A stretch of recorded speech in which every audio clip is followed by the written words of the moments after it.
Hello everyone, how are you all? Hope you all are fine over there. Children, in the previous session we had discussed about Kirchhoff's law. Today, let's talk about another major concept of this chapter, that is Wheatstone's bridge. Here we apply Kirchhoff's voltage law as well as the current rule in order to find out the principle of Wheatstone's bridge. So, let me ask you one question. What do you mean by Wheatstone's bridge? And why do we need to use this Wheatstone's bridge? So Wheatstone's bridge is a particular circuit which we use to find out the unknown resistance. Okay, and it's a combination of 4 resistors. 4 resistors are combined in a specific pattern as shown in this figure. Here P, Q, R and S are the 4 resistors which are combined in a kite-like pattern. Okay, and you can see one galvanometer here. A galvanometer is connected between the points B and D. What is the purpose of galvanometer? Yes, galvanometer helps to detect the presence of current. If current flows through the circuit, galvanometer needle deflects. In the absence of current, the galvanometer shows 0 reading. That means null deflection. 0 reading is also known as null deflection. Next, the 4 corners are named as A, B, C and D. Points A and C are connected through a cell and key in series. Next, let's discuss about the working of Wheatstone's bridge. Children, switch on the circuit. When the circuit is switched on, current I starts to flow from the positive terminal of the battery. On reaching the point A, current splits to 2 parts. One portion I1 and another portion I2. So a portion I1 flows through the resistor P. Another portion I2 flows through the resistor R and reach this point D. So I1 flows through P and reach this point B. Okay. Now, before discussing about the working of Wheatstone's bridge, we need to know that there are 2 states for a Wheatstone's bridge. One is the unbalanced state. One state is that of unbalanced state. So what do you mean by unbalanced state? Unbalanced state means the potential at the point B is not equal to potential at the point D. That means there is a potential difference between B and D.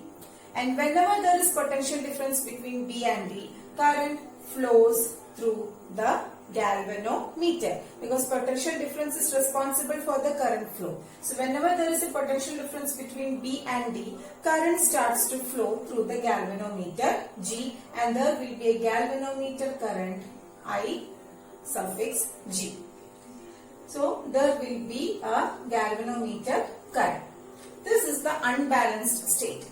And the second state of Wheatstone's bridge is balanced state. So what do you mean by balanced state? Balanced state means the potential at the point B is equal to potential at the point D. That means there is no potential difference between B and D. If there is no potential difference, no current flows through the galvanometer. So when the bridge is balanced, when the Wheatstone's bridge is in a balanced state, no current flows through the galvanometer. So we can write galvanometer current Ig is equal to 0. So let's focus on this balanced state, because the devices or in the coming sessions we study most of the applications which is based on the balanced state of Wheatstone's bridge. So we need to focus more on the balanced state of Wheatstone's bridge. Okay children, so we focus on the balanced state of Wheatstone's bridge. So in a balanced state, the galvanometer current Ig is equal to 0. That means no current flows through the galvanometer. So if no current flows through the galvanometer, this current I1 which has reached the point B, the hot current I1 flows through the resistor Q. Right? Similarly here also the hot current I2 flows through the resistor S, because on reaching the point B, this I1 is not divided into two because no current flows through the galvanometer. So the whole current I1 flows through the resistor Q, the whole current I2 flows through the resistor S. Okay children, next apply Kirchhoff's voltage law to both the loops. Here we have two loops. This is the first loop and this is the second loop. So for both the loops, apply the Kirchhoff's voltage law and let's move through the loop in this direction. So first we can consider the loop A, B, D, A. Consider the loop A, B, D, A. Apply the Kirchhoff's voltage law. Okay, A, B. When we move from A to B, there is a resistor P. So whenever current I1 flows through P, there will be a voltage drop and that voltage drop is I1 into P. Our direction and the direction of current is same, so it will be minus I1P. When we reach here at the point B, and here no current flows through the galvanometer, so there won't be any potential difference between B and D because it is the balanced state, so no need to consider this path. And again we move from D to A. When we move from D to A, we come across the resistor R and I2 current flows through R, so there will be potential difference I2 into R, and we are moving in this direction but current is I2 is coming in the opposite direction, so this I2R will be plus and that will be equal to 0. And when we rearrange this, we will get I1P is equal to I2R. Let this be our equation number 1. Okay. Next, apply Kirchhoff's voltage law to the second loop. This loop B, C, D, B. That is our second loop B, C, D, B. When we apply Kirchhoff's voltage to the second loop, start from here. When we go from B to Z, there will be voltage drop across Q. And what is that voltage drop? I1 into Q. Our direction and the current direction is same, so it will be minus I1Q. And on reaching here, we move from C to D. On moving from C to D, there will be a voltage drop across S, and that will be I2 into S. We are moving in this direction, but current is coming in the opposite direction, so it will be plus I2S. Then, on moving from D to B, there won't be any potential difference because the potential difference across these 2 points will be 0. Bridge is in the balanced state, so it will be equal to 0. Okay, then rearrange, so we get I1Q is equal to I2S. So let this be our equation number 2. Okay, now next divide equation 1 by 2. When we divide equations 1 with 2, we will get I1P by I1Q.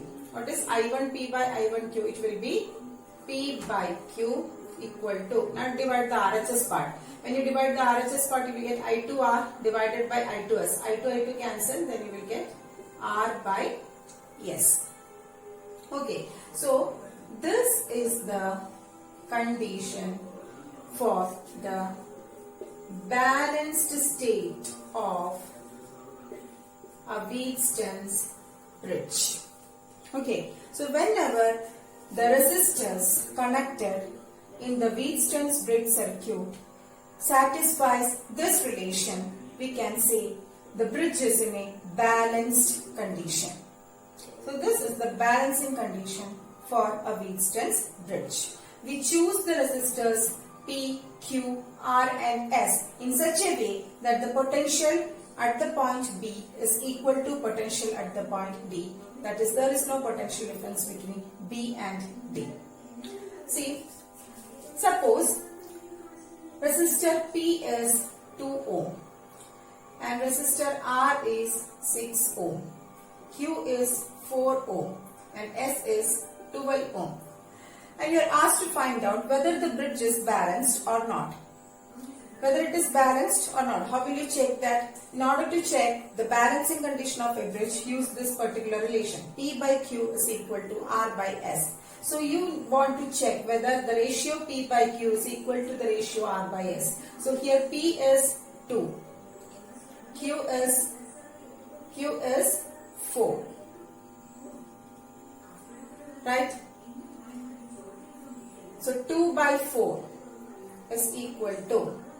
Now here R is 6 and S is 12. So 2 by 4 is 1 by 2 and 6 by 12 is also equal to 1 by 2.